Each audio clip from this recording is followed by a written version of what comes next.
Hey guys, long time no see. I am finally back with the next installment for the Wonderland series, and this time we have Marana, aka the White Queen, and I really love how this one turned out. I had a lot of fun doing it, so I hope that you enjoy it too. And stay tuned, in a couple of days there will be a second part to this tutorial with a little twist. And keep watching until the end if you want to see a little hint / sneak peek toward what that will be. But for now, if you would like to see how I created the beauty portion for this look, go ahead and keep on watching. So I'm starting out with a clean, bare face, and for the base of this makeup, I'm using the Nars Radiant Creamy Concealer in the shade Chantilly, which is the lightest shade in that range. And it also happens to be the perfect shade for Marana's beautiful porcelain skin. So I've just applied that all over the face, and I'm also going to be blending this onto the eyelids as well as onto the lips, just to give a really seamless look. You can also use a foundation, of course, if you feel kind of funny putting concealer all over your face, but I really like the finish of this product, so that's what I went with. And I use the Real Techniques Expert Face Brush to apply that. I'm now going over certain areas where I've got dark spots and discoloration just for some added coverage. This concealer has a nice coverage to begin with, but I do find that I need a little bit more for those super stubborn dark spots that I have. But that being said, it does build up very nicely and it doesn't seem to get too cakey, for me at least. And be sure to use a stippling or tapping motion to blend out rather than a swirling or buffing motion, and that way you will get the most out of the coverage. For this look, I'm not too worried about blending it back onto my ears since the wig is going to be covering them, but I do want to take it down onto my neck and shoulders just to make everything nice and even.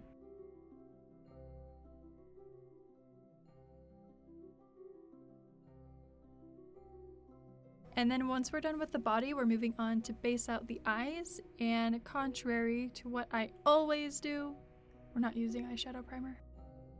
Instead, I am just making sure that all the concealer is blended out on the lids and underneath the eyes, and then we're going in with Lace from NYX, or just a shade that will match the skin tone, and I'm applying that all over the lids as well as underneath the eyes.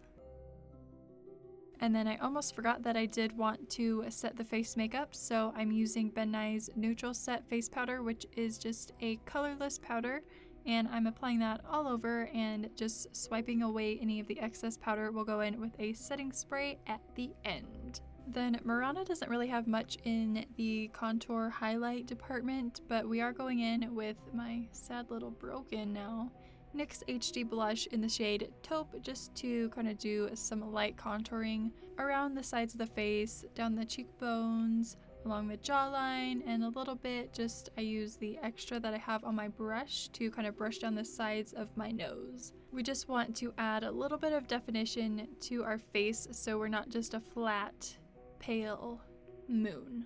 Then for highlight, I'm using NYX's Illuminator in the shade Ritualistic, which looks beautiful on this skin tone.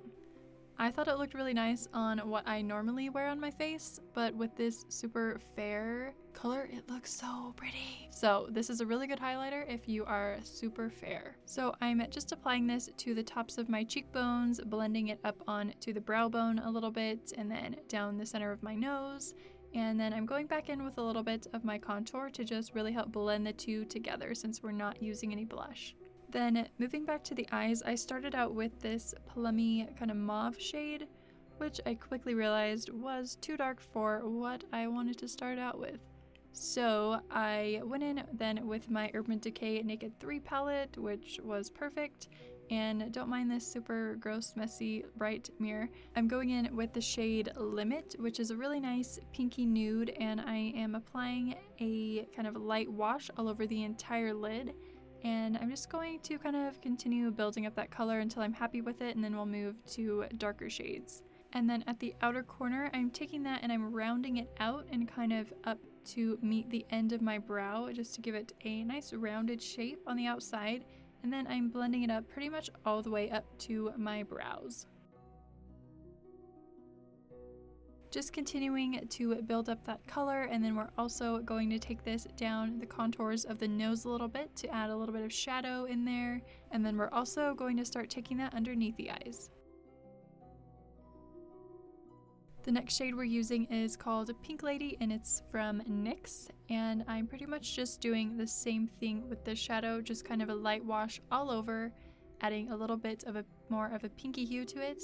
And keep in mind as you're blending out and applying these shadows that she doesn't really have super defined or even eyeshadow all over, so you can kind of have a little bit of freedom to do what you want with a kind of pinky purple nude shade range. So now I'm going back to that kind of plum mauve shade from earlier, and I'm using that to darken and define the eyes a little bit, mainly to the outer half of the crease and the outer half of the lower lash line. And since this is so subtle on a pretty light base, it's kind of hard to see on camera and it washes out a little bit, so you can play around with the darkness and the, again, tone of your overall look.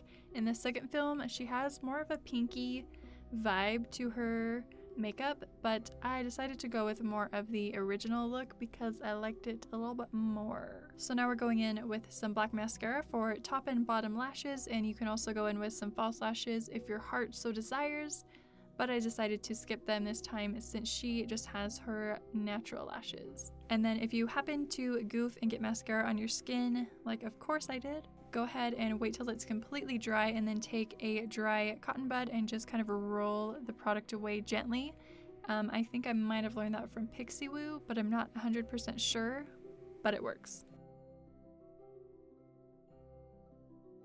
So that is the completed eye makeup, and moving on to the brows, you can see that I have a little bit of an arch as it curves up, and what we want to do is flatten that out and lengthen out the brow a little bit to make them a little bit more similar to Anne's. And since I have naturally dark brows already, I am going in with what I normally use, which is Anastasia Dipbrow in the shade Ebony, which is pretty perfect for Anne's White Queen look. So I'm just taking that and kind of filling in underneath the arch of my brow to help flatten it out a little bit, and again lengthening out the end. Then just kind of continuing to work my way in and thickening the brow where I see fit. I am looking at a reference photo, so I was trying to get them as close as I could with what my natural brows already are. And of course you could always just fill them in how you would normally fill them in, or you could also completely block them out and create a totally new shape from scratch. And remember that brows are not twins, they are sisters, so if they aren't completely symmetrical, it's no big deal. If you need to, you can use your spoolie to kind of soften up the edges a little bit, as well as blend out the product evenly so you don't have any clumps or blank spots anywhere.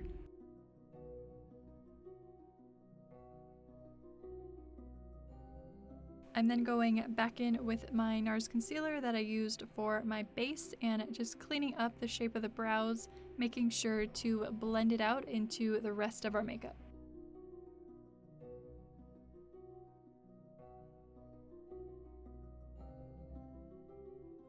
I'm also using this concealer to create more of a thin, rounded shape at the inner part of the brow.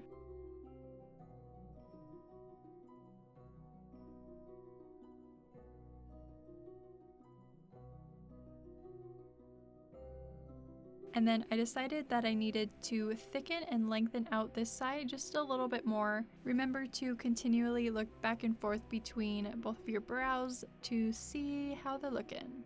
And then to finish them up, I'm going in with a clear brow gel to help set all the hairs in place.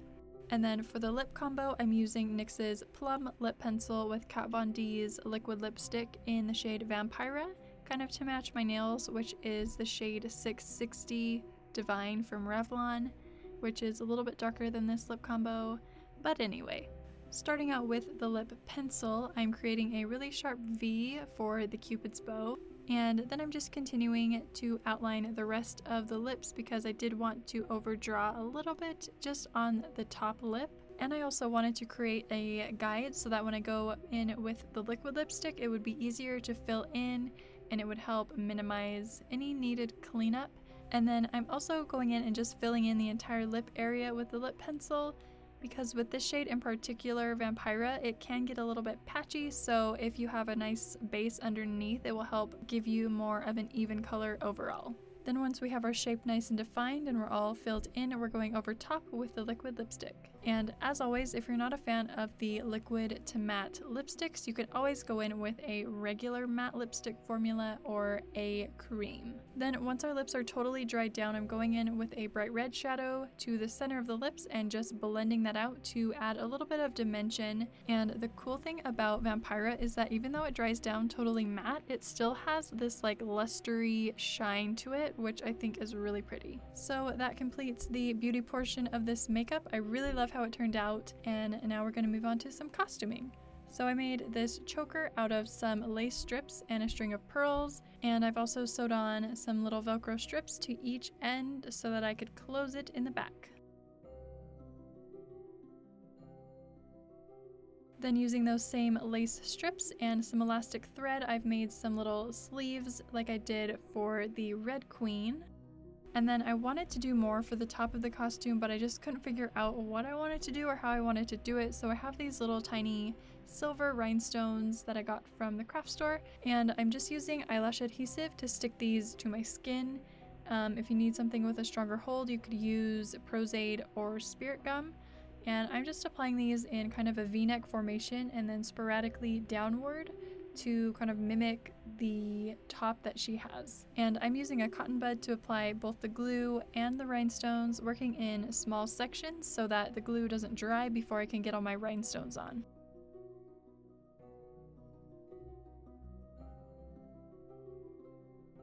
A little bit hard to see on camera, but I am just going to do the same thing to the other side. Then for the crown, similar to the Red Queen's, I used wire for the structure, and then I sewed tulle all around that and applied some pearls and rhinestones using the E6000 glue.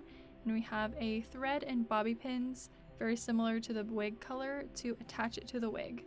And I also made this crown a little bit bigger than the Red Queen's crown. For the wig, you guys have definitely seen this one around before. I've used it several times on my channel. It's one of my favorites to use, and I'll have the link for that below, as well as all the product details, so be sure to look down there if you have any questions. I also gave this wig some steam curls, and I just found a tutorial for that on YouTube as well. I'll try to find one and link it below for you guys. But for now, that's it for this video. I had a lot of fun with this one, and I hope that you guys really enjoyed it. If you did, feel free to give it a thumbs up and subscribe if you're not already, and share it with your Alice in Wonderland loving friends. Thank you so much for watching, and I hope to see you in part 2.